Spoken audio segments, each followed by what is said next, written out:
Hello, I'm Bella Desai, Director of Public Programs and Exhibition Education at the American Museum of Natural History, and it's my pleasure to welcome you to our South by Southwest session on museums, monuments, and race. The American Museum of Natural History is 150 years old, and like many institutions our age, we have been grappling with the history and legacy of colonialism and racism at our museum. Our work has involved looking inward as well as consulting with different experts nationally and internationally from a variety of disciplines, First Nations, and community members. Recently, we undertook a major project to reconsider the equestrian statue of Teddy Roosevelt, which sits on New York City public parkland in front of the museum's main entrance. We created an exhibition and film to illuminate the history of the statue and feature multiple diverse perspectives on the controversy surrounding it. Last summer, in consultation with scholars, community members, city officials, and with the support of museum trustee Theodore Roosevelt IV, the museum requested that the City of New York remove the statue, and Mayor Bill de Blasio agreed. I'm so pleased to be moderating this session with some of the foremost thinkers and doers on the issue of representation in monuments and museums. It's my pleasure to introduce our four wonderful panelists, Monique Scott, Mabel O. Wilson, Laurie Halderman, and Reniqua Allen Lamphere. Dr. Monique Scott is an anthropologist who specializes in how diverse museum visitors make meaning of race and culture in museums. Dr. Mabel O. Wilson is an architect, designer, and scholar whose research investigates space, politics, and cultural memory in Black America, as well as race and modern architecture.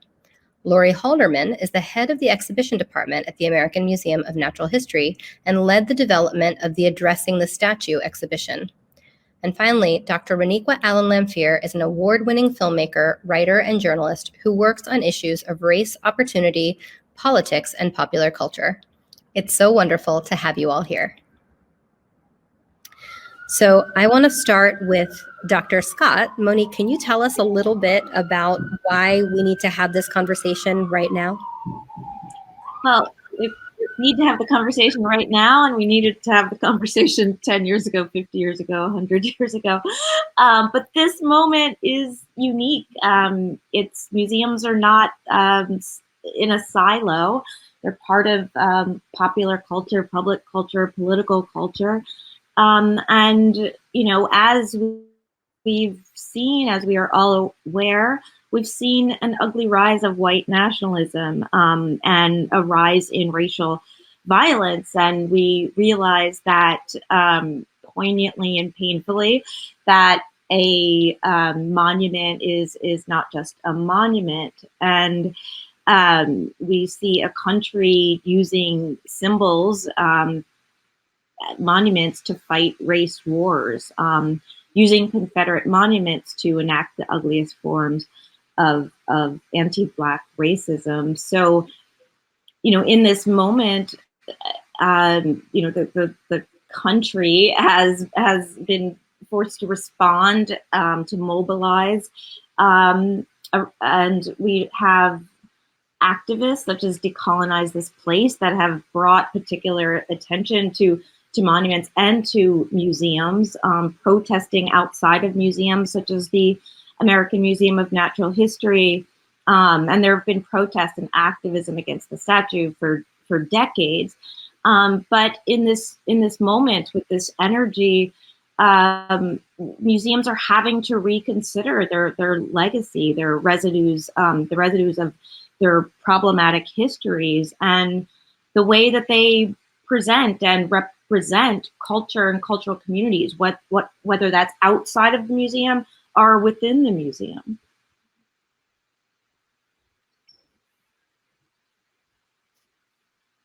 Sorry about that. Mabel, can you build on that and talk a little bit about the context of monuments in the West and whose history counts? Yeah, I mean, I think Monique's point about these sites being contested is really important because it has to do with the power that's inherent in who gets to mark the past, right? Because I think all of these markers and monuments and memorials are really at their core about power. And certainly peoples, you know, groups of peoples through millennium as Homo sapiens have marked the past, marked time, marked space.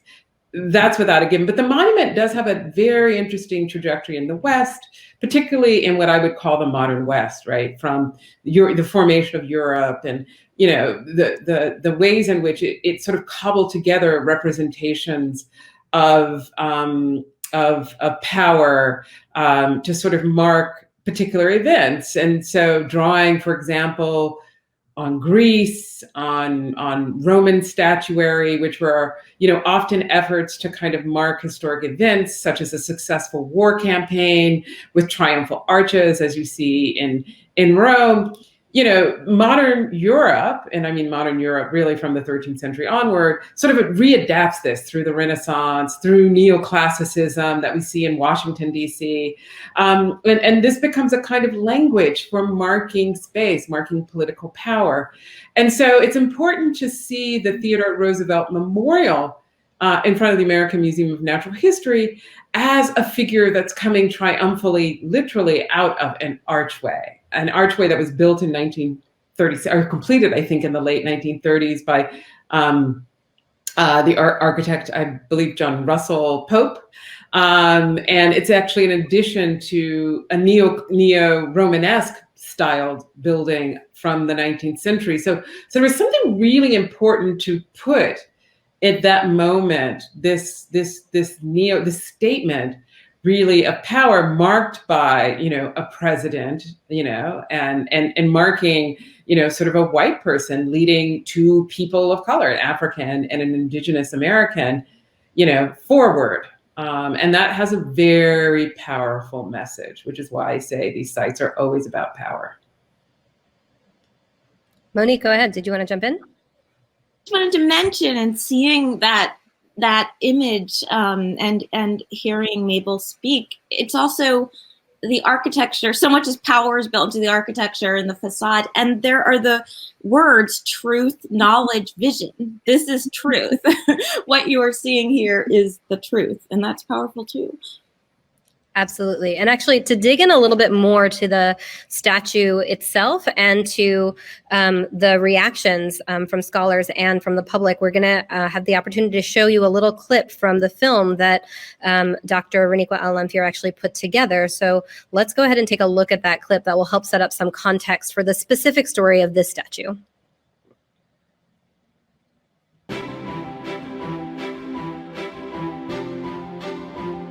Each year, nearly 5 million people visit the American Museum of Natural History.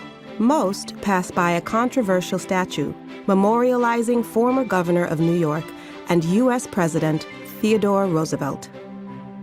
It's hard to get perspective on the statue. You really have to be standing in the park across the street to actually get much perspective. And when you do, you see this kind of heroic figure on top of the horse. Teddy Roosevelt, as we've come to know him and love him, with a bandana and his Rough Rider kind of gear. And then there's the two figures, which I think many people miss, in this Indian figure on one side, an African figure on the other. There's something that's itchy about this statue that rubs us the wrong way, that's just not quite right. When I started to look at the statue, I was just paying attention to the horse. I was just like, oh, a horse. But then I started paying attention to the people, and I was like, oh, like there's one person at the top and then the other two are at the bottom. It's a beautifully rendered equestrian statue, but the symbolism of the statue is always problematic. First impressions of the statue are that it's a magnificent piece of work and that it's massive. It's a reminder of this country's history and what we don't want to talk about. It solidified what happened to some of my own ancestors. It could be seen as a friendship, I don't know. It looks good right in front of the museum also. So I'm not, it's a nice, like you can take nice selfies. The fact that the African is naked or practically naked, we're calling them a primitive society. I know it hurts a lot of my people in particular. It hurts a lot of minorities in general. People have protested the statue for decades. And today, these voices are intensifying. We're here to show our dislike for that statue and say our demands that we wish for it to come down. When I look at the statue, I do see a commentary about white supremacy. It has acquired that reputation as being a monument to racial supremacy. It represents a racial hierarchy. And it pains me that that might be part of the experience entering the museum. The fact that monuments and memorials in New York are controversial isn't new. They often become, because it's public space, sites of protest, places to rally, places to celebrate. That is the role of public space. It's a space of contestation. Statues are powerful things, and we're taking a hard look at our history and how do we deal with that.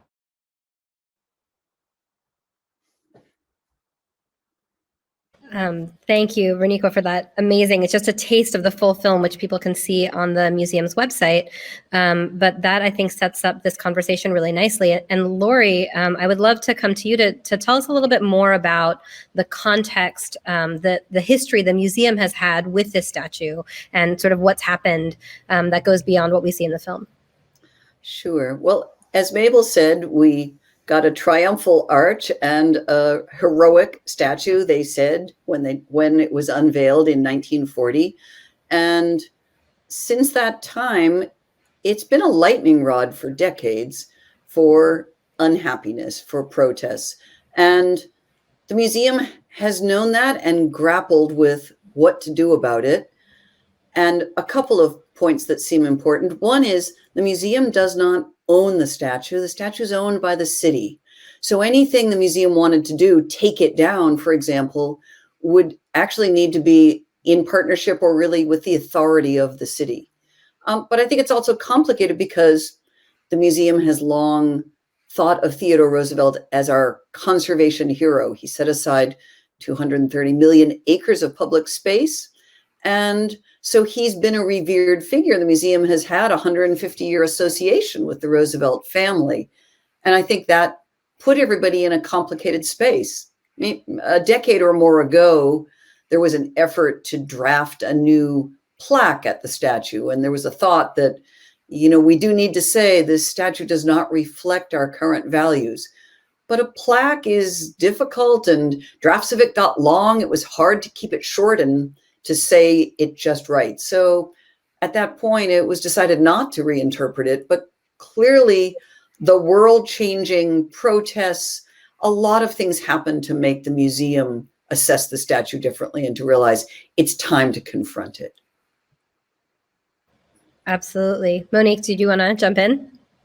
Which also means, I think, the museum and museums confronting their histories. And I think with that particular statue outside of the American Museum of Natural History, it has invited questioning about the museum's own role in intentionally or otherwise advocating racial hierarchies, and has called some attention to the museum's history of hosting two eugenics conferences in 1921 and 1932 that were accompanied by exhibitions, so putting images out into the public.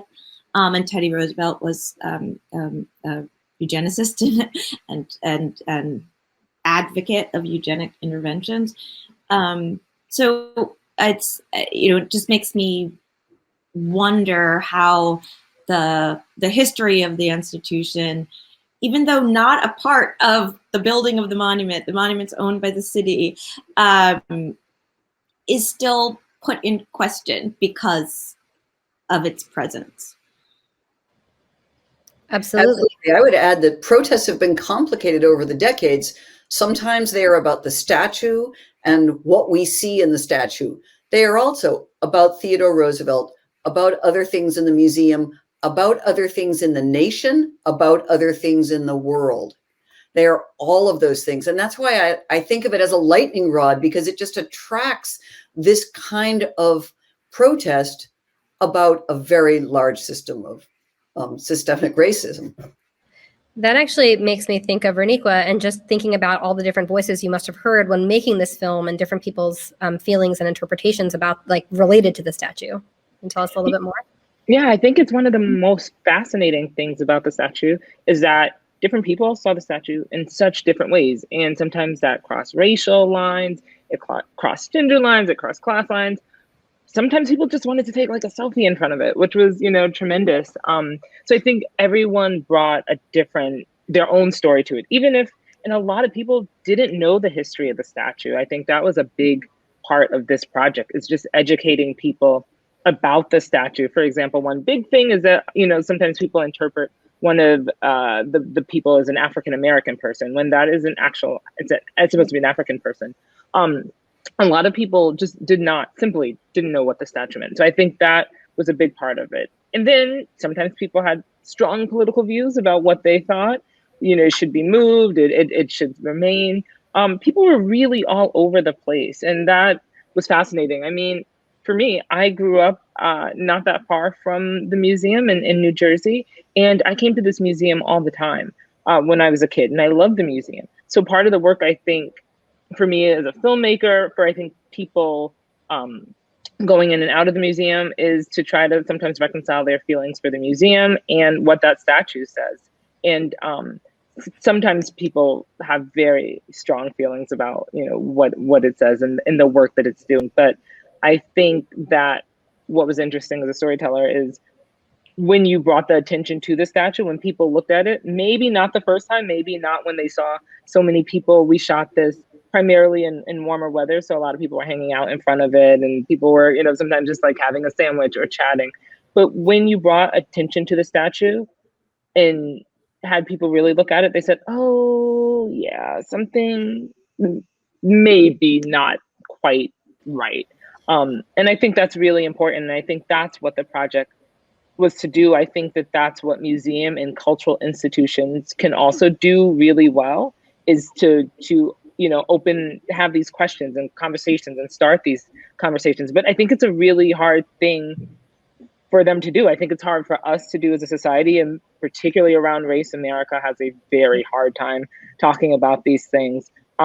So what I see and where I saw this exhibit in this video is really the beginning of a conversation that's much deeper to the troubles that we have as a society, as everyone has already alluded to. Can I just add in here? One of the things I think is really remarkable and laudable about the video, and raises questions, are the children. I love hearing what are those children thinking about when they see that, and knowing that museum probably is one of the most visited by kids. One of my friend's son went there, and he said, "Wait, that's mommy's friend," in the video. But it goes to show you how much, these ideas of racial difference and these racial hierarchies are subtly in our environment, in our institutions, that people are learning them almost subconsciously, right? Even as children, so that they become so commonsensical. It's like, we can't really talk about it. It's just kind of there. And I think it's a good place to try to start to both reckon with, recognize, and try to unravel some of this stuff. Yeah, I agree with you, Mabel, just because they've always been there. And you have to think, and I think, Monique, and I can't remember, I think this was a conversation we were having, just during the session. I'm not sure if it made it into the video. These images have always been there. And what internally, what does a child see, particularly children of color in New York City, which is so diverse, when they walk into the front door of this museum? What is that saying? And absolutely, I think that even if we are acknowledging that many visitors don't see the statue, it is impressed upon us.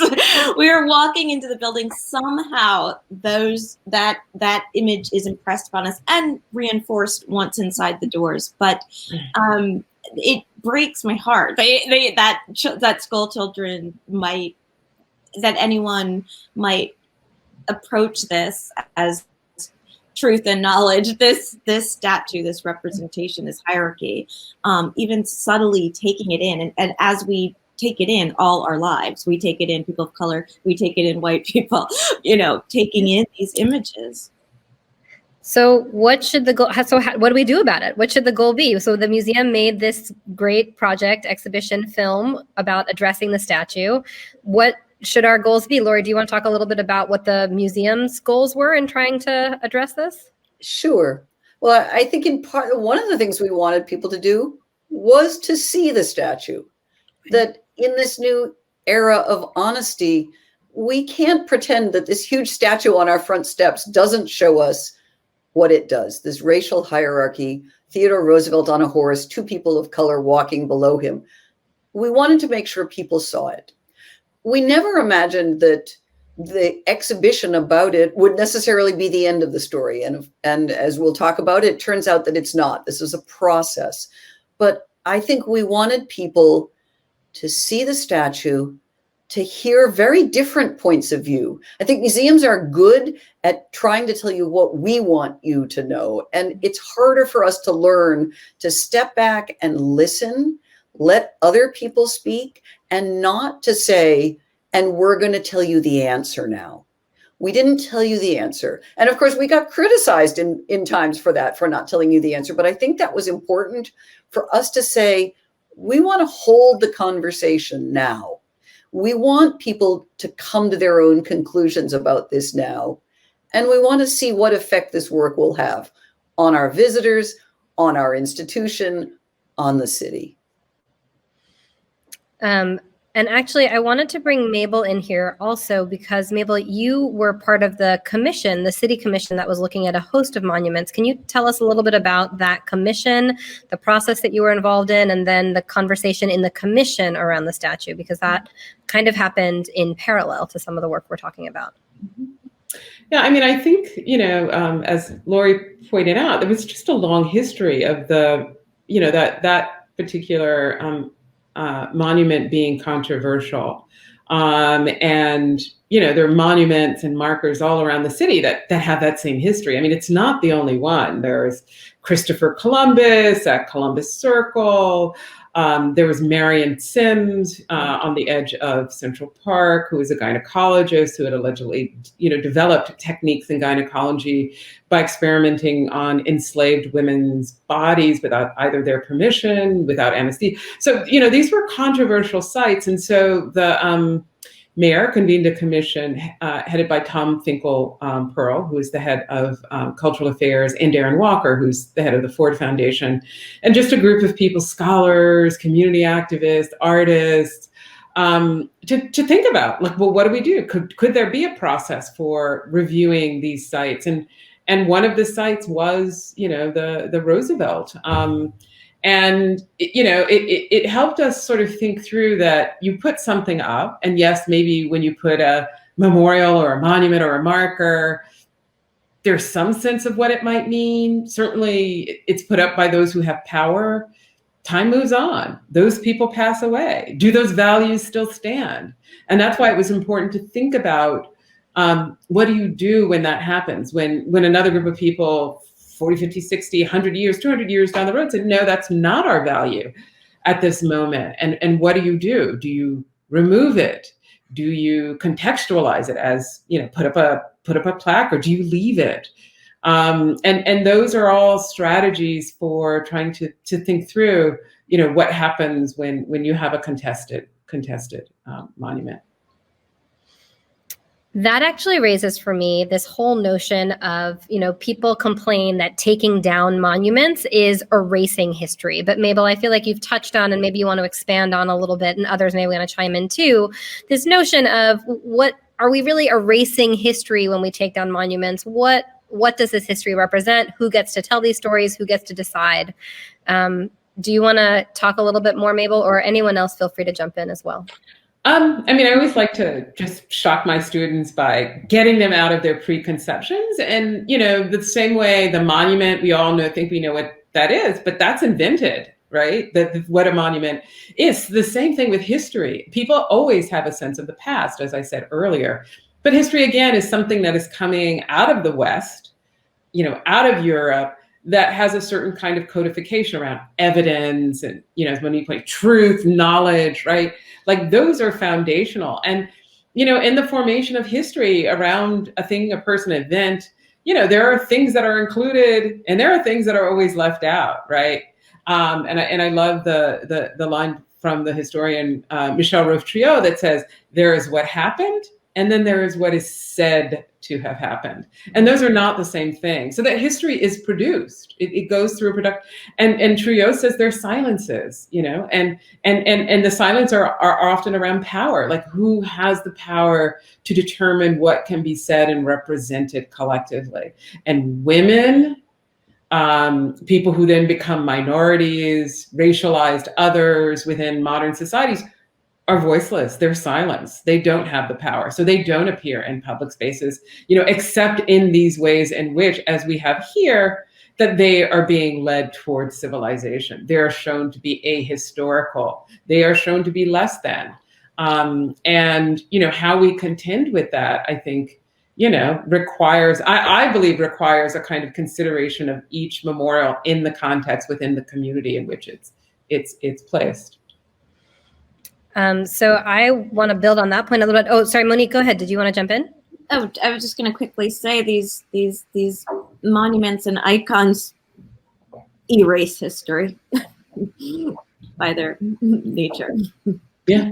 And just to piggyback off of what you both said, I mean, I think about when it comes to, we're thinking about power and privilege and history, even within, you know, this project, the people who controlled some of the narrative, at least institutionally at the museum, were largely not people of color. And I think it's really important to note it, you know, to note that I think we did a really great job of including different voices and different perspectives. But when you look at institutions, in the American Museum of History is no different than, you know, 97% of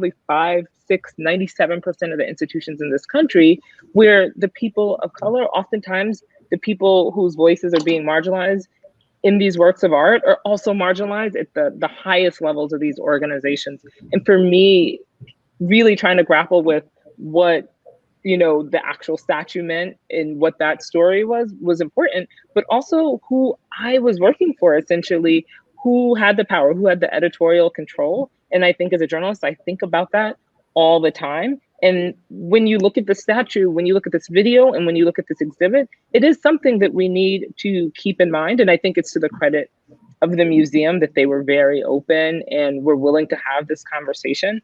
But we also need to look at what our institutions look like when we have conversations about white supremacy, when we talk about like what the statue looks like, and that it's just something that we need to be consciously thinking about.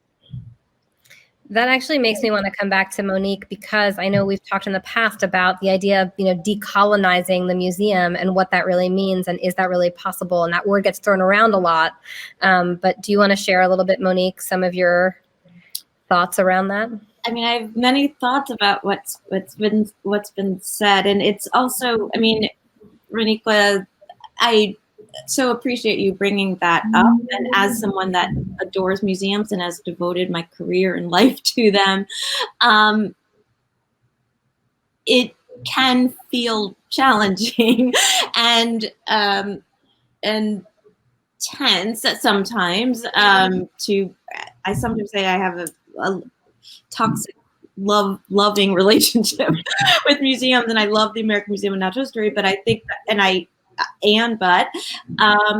yeah, I mean, I worked there for very long, and I appreciate the Decolonize This Place activists for not only bringing attention to what happens outside the museum, what happens to the statue, but really in their letters and meetings and requests, talk about museum leadership, talk about people of color, the staff there, talk about the images in exhibitions, who's controlling the stories, controlling the narrative.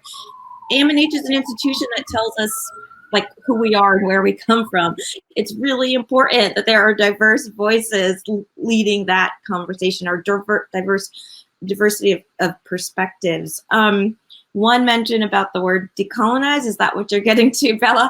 Is that already by overusing that word, it's, you know, many indigenous scholars and others have talked about it as inappropriate, because it should refer to the repatriation of indigenous land and life. So I also think it's easy for museums or for institutions or corporations or Starbucks to talk about decolonizing. But what does it mean? What are you doing? So you sign up, you say, we have a meeting on decolonizing, or we have a new special Starbucks coffee called Decolonize Starbucks. What does it mean? I think it's a great question that I think we're all actively grappling with. Lori, do you want to chime in just on this whole process of, revising some of the other work the museum has been trying to do, and I'm sure others can speak to some of the other efforts happening maybe in other institutions as well, of how we're trying to grapple with problematic histories and problematic representation? Sure. And I'm really thinking a lot about, the notion that things should stay the same and the notion that things should change. I think all of us agree that there's so many things that need to change, that it's interesting that there's people who want to say, well, everything needs to change, but not that statue. Leave that statue in place. It's important to preserve it. And I do think that we have to grapple with this of how in museums do we depict cultures. Oh, I think we all understand that out of anything museums do, the thing that's the most fraught, the most complicated, historically the most problematic are cultural representations. And I think museums have a huge amount of catching up to do in changing and at the same time acknowledging that what we were part of was misrepresenting cultures, and what huge effect that had as we welcomed people into our doors and said, here's how we want to teach you. Now, there are also some representations of cultures in museums like the American Museum of Natural History that were groundbreaking early on. And yet we have all museums have a very slippery slope here. Things that we thought were appropriate to exhibit that we would no longer think are appropriate to show. Human remains come to mind. Museums today agree it's almost never appropriate to show human remains. And yet in the past, many museums did that, and people came to see them. And so we have to think a lot about the things that we have and the things we want to change. In our museum, there's lots of things that we are working to change, from dioramas that depict outdated depictions, stereotypical misrepresentations of culture, whole halls that we are trying to bring up to the present day, especially to relate past and present, Native depictions of Native peoples that seem to imply that Native peoples are no longer still living among us. So we have a lot of work to do, and this statue is one piece of that work. Each piece helps us move forward and break down some walls and move on to the next. But we have a lot of work to do. And if I might say, you're not helped by the fact that it's a natural history museum. Yeah, absolutely. I mean, right. I've been working at the Penn Museum and plugged for that new Africa exhibition there that's doing some new things. But it's not, that has been my interest even before as like a bioanthropologist. This museum is doing something like in its structure, the fact that, African mammals are next to African people that are not people in cities, it doesn't represent people in 1960, even though it was groundbreaking, the African People's Hall, and Colin Trumbo, very progressive. It still is problematic in how it's set up. Absolutely, just by its environmental determinism you're going to see it all over the place by the nature, pun intended, of the museum. Right. And that there are no depictions in our museum. There are no exhibits about Euro-American white people. Well, that's in the map across the park. Across the park, in the map, where the high civilizations are, right?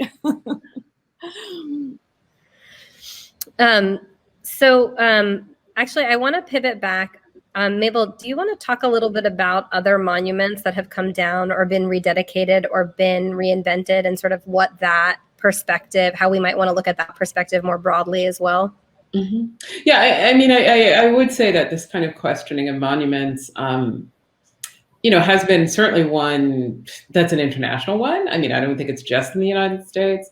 And I do think it's about the awareness of these kind of colonial histories, white settler colonial histories, and how, they mark space. One of the most controversial, certainly in the United States, are the thousands of Confederate monuments around the country, not just in the South, but around the country, right, that constructed a completely false narrative of heroism and honor about literally a group of traitors. I mean, who attempted to break off, establish their own nation to hold on to all the wealth that they had invested in enslaved people. And somehow that cause was invented, and I like to say, not by Confederates, people of the because the Confederate States of America ended in 1865, but by Americans. And those Confederate monuments were put up in American towns, in American cities, and American buildings by American people. So there's something deeply ingrained, I think, in the American ethos that, allowed people in Charlottesville in the 1920s, or in Richmond, as we see here, to construct these figures. And again, I mean, the form is, this kind of neoclassical, emperor on the horse triumphant. And these people were losers. They lost the war. And so it really sort of points to the power of who controls space in this country, and also the dominant narrative of white supremacy, because that, even though they lost the war, there was something necessary in the social hierarchy to remind newly freed Blacks that you still weren't a citizen, that you still weren't human. And that simply reinscribed a whole set of oppressive practices, that were then attempted to end in the 1960s with the Civil Rights Movement. But as we see, those things have been completely reinscripted to a whole other second Jim Crow over the last 50 years. So there's something deep. And I don't think it's just the American ethos. I think it's in the formation of the West through the colonial project that has placed a lot of this in all of our institutional structures and the way we think about the world, like within, like the way in which natural history unfolded over time. It's just there. It's a kind of logic that allows for domination, diminishment of life, and contribution to the world. And I think it really has to be understood at that level in order for it, I think personally, to be resolved at that level. But I think it's hard for people because it's commonsensical. It's just how the world is. Right. And how do you abandon something that you believe in, that you're taught to believe in? And that's so pervasive. That's almost like you said, you don't even see it, right? I mean, Roniqua, I grew up locally also and had the same feeling of I didn't even see the statue because we're so ingrained in having those kinds of images. You don't even see them. You don't even realize the message that is subtly all around you.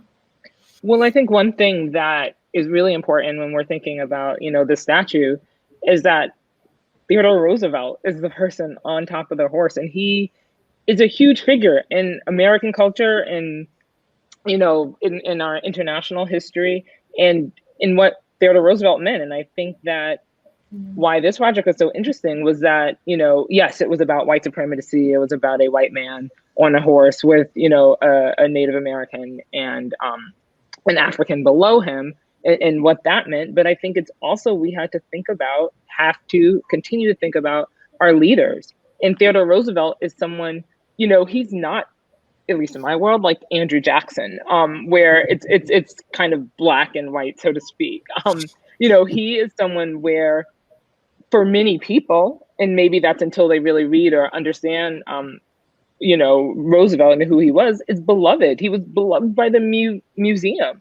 He is, that kind of lovable character portrayed by Robin Williams, but he also was, by so many accounts, a eugenicist, a supremacist, white supremacist. And, that is hard for us, I think, as a nation to learn that some of our beloved heroes are not so heroic, or at least, by standards, not just today, but, Monique is right, in their day too, were pretty cruel and awful to people that did not look like them. And so I think that's a huge part of this project and the work of institutions, is to rethink what our leaders are and what that kind of hero worship is that we have, especially for like our founding fathers and the people that we consider fundamental to this idea of America, which I think we are reconciling that in a major way now.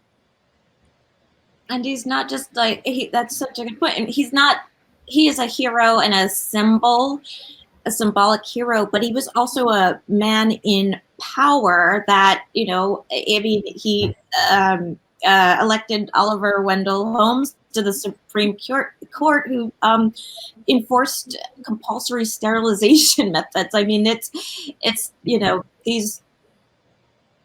the statue, what's behind the statue are politics and policy in some cases, but in this case, he didn't just believe eugenics, he wanted to uphold it through American law. Yeah, and those forced sterilizations, like in North Carolina, lasted through the 70s. But he also Black did women were being forcibly sterilized. I have a couple of relatives who actually think that that's what had happened. They don't, they didn't, when they were young, but they think that, doctors, this is what they had done in the 1960s to young Black women. And so the long arc of that it's very troublesome, and people like to, let's just move on. That's always and there's never accountability, and it simply repeats itself. The violence is repetitive in some other form. All right, so that actually brings me back to the TR project at the museum, the Addressing the Statue project and the exhibition. I would love to hear from all of you. Maybe we'll start with Lori, but just, was it successful? How was it successful? What do you think worked about it? What didn't work about it? Sure. Well, I think the punchline to this whole story about this statue is that this past summer in June 2020, the summer of George Floyd and others and Black Lives Matter, the museum asked the city of New York to remove the statue, to take it down, and the city agreed. And so for us who had worked hard to help all of us come to grips with Roosevelt and the statue and the many bigger issues, I think we really felt like part of the work was helping the museum understand the statue better, as well as Roosevelt, and get to the point where they were comfortable and realized that that decision needed to be made. And I think, in fairness, that was a huge process of learning for the museum, that we had to learn things about Roosevelt that we didn't know and we didn't much like when we learned them, and that we had to really hear from all these voices about the statue. And I think, in a way, that was the most important work that I think came out of the work, was that not only did we have the conversation and talk to our visitors and talk to the press and talk to other organizations, but that we came to new understanding ourselves as an institution. Reniqua, do you want to jump in and talk a little bit about the film and how that turned out and what you're happy with, what you're frustrated with? Yeah, I think it was a really hard project. It was a hard project to balance the needs of the museum, being faithful to the story of Roosevelt and Fraser, which are complicated stories. These are complicated men, and how to do that in a way that also like young children could understand, and in a way that felt fair, and in a way that also respected the voices of the activists that have been coming to the museums for decades now.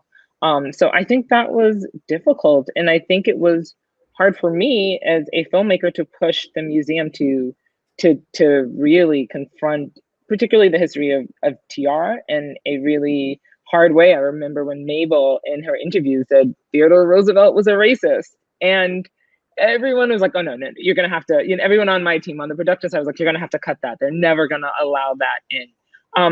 And I think it was interesting because they actually did in the end. We were like, okay, we're going to put it in and we'll deal with it later. So I think, that's really fascinating to see that evolution. And I think that happened after kind of months and months of us working on the statue. I'm not sure if the museum was ready initially. I think Lori is right. It took them a while to kind of come to terms and reconcile with who Roosevelt was and what he meant for a large segment of this population. And so some of the things I think are tremendously important. There was a eugenics chart on Roosevelt from one of the first conferences, and it was about his lineage, and I think about, you know, talking about how he was superior as a white male.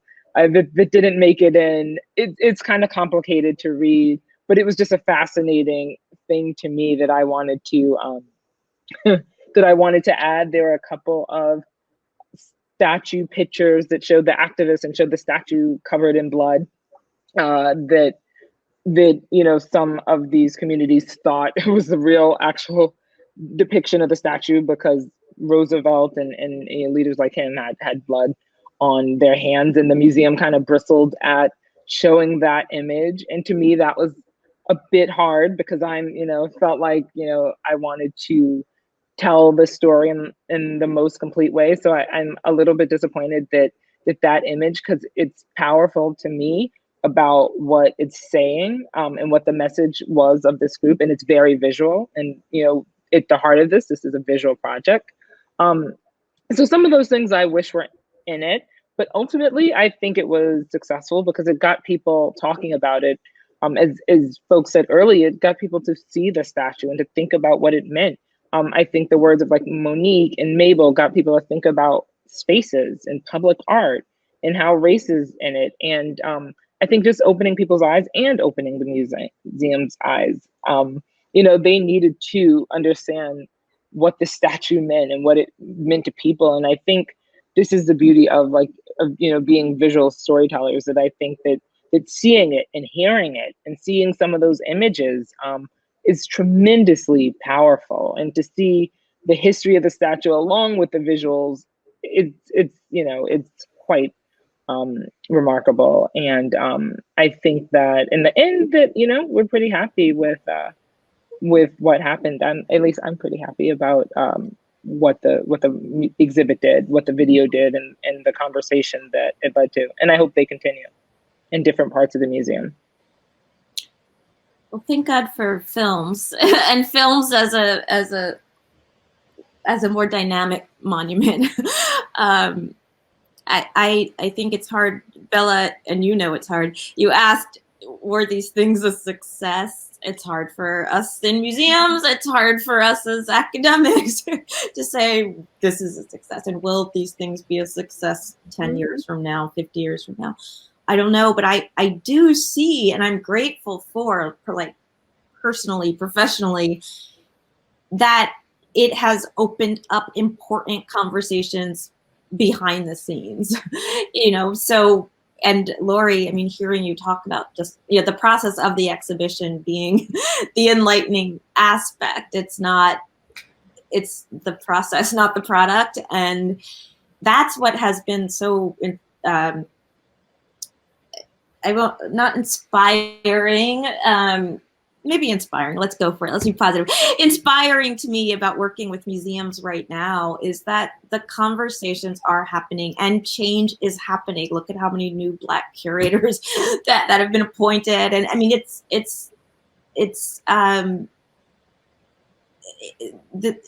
a conversation that is overdue, and I do believe it really is happening. So whether it's just a statue or whether it's a diorama, it's just a statue. Whether it's about a statue or about an object, rather, we know it's bigger than that. But I am so encouraged that these really tough conversations are happening within museums, museum leadership, the storytellers in museums. I will say, sorry. Go ahead. I just took seconds. I was going to say, though, you know, I realized, yes, that's all right. But I do want to see the folks making the decisions about this, like, you know, to be more people of color. I think that's absolutely critical. The fact that, and I don't want to gloss over, that there's a member on the museum's board of Theodore Roosevelt shows how deeply, deeply ingrained white supremacy, these men with power, these people of power are in our country and in most institutions. And that's so critical. Like, to me, like, the whole irony of it was like, wait, TR's legacy is not just living in the statue, but who's controlling things? Who's controlling the city? Who's running these institutions and making decisions? So for me, like, I guess that is the true marker of success and change. But as Monique said, it is a process. Sorry, Lori, go ahead. Oh, that's okay. I was going to build on Monique's encouraged statement to say that I think for Monique and Bella and I, people who have worked in museums for decades and even in this museum for decades, someone else in our museum observed that the statue felt like a symbol of something that we all knew was wrong but couldn't be changed. And it came to symbolize something about the organization to us. And I feel like it's important to acknowledge that, well, it is changing. It is going to come down. And that all of us who want to see change come in museums should take heart that, yes, it's slow. It's slow and it's painful and it's difficult.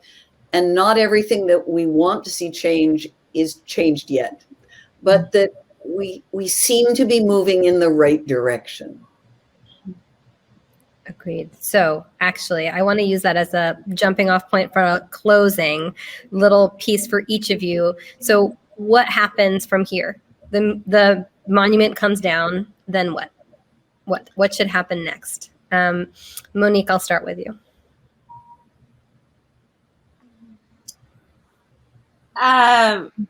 More people in leadership positions of color. But that's just building off what Reniqua and Bo were just talking about. But I think, and I'm interested in the changing role of museums. Like I mentioned in the beginning, museums are part of the public sphere. Then really be part of what those words mean, public sphere, a place for dialogue. We have ICOM, the International Council of Museums, thinking about a changing definition of museums that includes polyphonic voices and activism. Like we have to change like the institutions and what they can be, what they are, what they have been, what they can be for society. Amazing. Lori, I'm coming to you next. Well, I could certainly take the question literally of what happens next. I think we take this kind of work in a museum and we try to build on it. We say, right, we should not have a single omniscient voice telling people the answers. We should hold conversations and bring in multiple perspectives and not be so sure that we always have the answer ourselves. And that I think it's important to remember that the statue was in front of the museum. I agree that we should not erase it that way, but I don't think it needs to stand on our front steps. So we should, in a way for us to remember it. We can remember it with more context inside the building. I think it's important to take the statue exhibit and to find a way to keep our history alive in a way that's more appropriate and not offensive to look at on our front steps. And then I think we move on from the statue to all the many other cultural representation issues that are burning up right now and that we need to address. Thank you. Reniqua, you're muted. Of course. Sorry. I think that we learn how, more stories about our history, about our past, and more hard-hitting questions about our institutions. I think that is a future, as Lori said. I don't think it should be erased. Museums, I think, are a great place for learning and where people can ask questions. And also, I think people want to know the research. There's some things that museums can do. They can teach us, they can show us, but they should also be provoking us in many ways. And I think AMH did so for me for so many years about the dinosaurs, which led to me thinking about humanity and the world and, the bigger questions of like, what is life? And what does it mean? And I want us to continue on that way. And Mabel, will you take us home? Sure. I mean, I'll just follow up on Reniqua's point, and because this is something I said in our interview, but I don't think it got into the final cut, was I actually think the museum really should do something on its eugenics history, and the fact that race is a construct. So how is it constructed? Could kids actually learn, not that it's shameful, because it's real, it's lived, even though it is a construct. It has to, but there are institutions, there are disciplines that do that work, historically did that work to create the category of racial difference, to create racial hierarchies. And I think it would be great if the museum went to its archives and showed how it was constructed, to then show how it's deconstructed, right? And what we need to learn from that. And then kids would see something quite different. Absolutely. Let me just put a punctuation point on that and say, watch this space. Thank you all so much for your time. And thank you to all of the viewers at South by Southwest for watching our panel. Thank you so much. Thank you. Thank you. Thank you.